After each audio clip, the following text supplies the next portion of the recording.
ମହାନ୍ତି ସତରେ ଭଲ କରିଛି। ପୂଜାରାଣୀ ମହାନ୍ତି। କଣ ଜୀବନଟିକା ଯୋଉ ସଚେତନ ଚାଲିଥିଲା।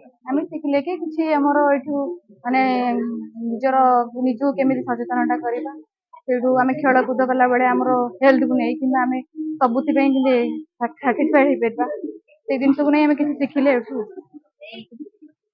ବର୍ତ୍ତମାନ କେତେ ପିଲା ଏଠି ଆପଣ ମିନିମମ୍ ଆମେ 35 ପିଲା ଖଣ୍ଡେ ଆଉ କିଏ କିଏ ସବୁ ଅଛନ୍ତି? ଏଠି ଅଛନ୍ତି। ଆମର ଅଙ୍ଗନବାଡିର ୱାର୍କର ମାନେ ଅଛନ୍ତି, ଆଉ ଆମ ସାର୍ ମାନେ ଅଛନ୍ତି, ପୁଲିସ ଏସଆଇ ମାନେ ଅଛନ୍ତି, ଆଜ୍ଞା ଅଛନ୍ତି। କାଦମ୍ବିନୀ ବେହେରା, ଅଙ୍ଗନବାଡି ୱାର୍କର, ନହରଣା ପଞ୍ଚାୟତ ଫୁଲପନ୍ନା ଗ୍ରାମର।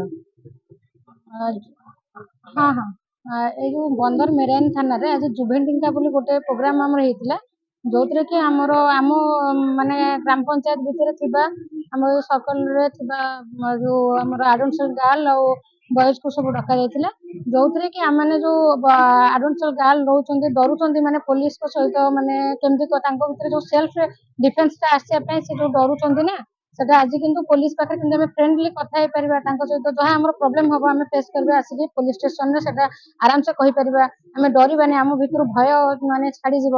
ତାପରେ ଆଉ ଗୋଟେ କଥା ରହିଲା କି ଆମେ ଯୋଉ ମାନେ ଆମ ସାଙ୍ଗସାଥିରେ ଯୋଉ ଆମେ ନାଚକୁଦ କଲାବେଳେ ଯେମିତି ପିଲାଙ୍କୁ ଆମେ ଗୋଟେ ଶିକ୍ଷା ଦଉଛୁ କି ନାଇଁ ତମେ ସମସ୍ତେ ଫ୍ରେଣ୍ଡଲି ରୁହ, ଖେଳକୁଦ କର, ବେଶୀ ଇଏ କର ନା, ଆଉ ଯୋଉଟା ବି ତମ ଭିତରେ ପ୍ରୋବ୍ଲେମ ଆସୁଛି ଯୋଉ କିଏ କାହାକୁ ଇଏ କରୁଛି କି ଆସିକି ପୋଲିସ ଷ୍ଟେସନରେ କର। କିନ୍ତୁ ମେନଲି ଏହାର ଲକ୍ଷ୍ୟ ହେଲା କଣ, ନିଜ ଭିତରେ ଭୟ ଛାଡିଯିବ, ପୋଲିସକୁ ଆମେ ଫ୍ରେଣ୍ଡଲି ଭାବେ ନେଇକି କାମ କରିବା।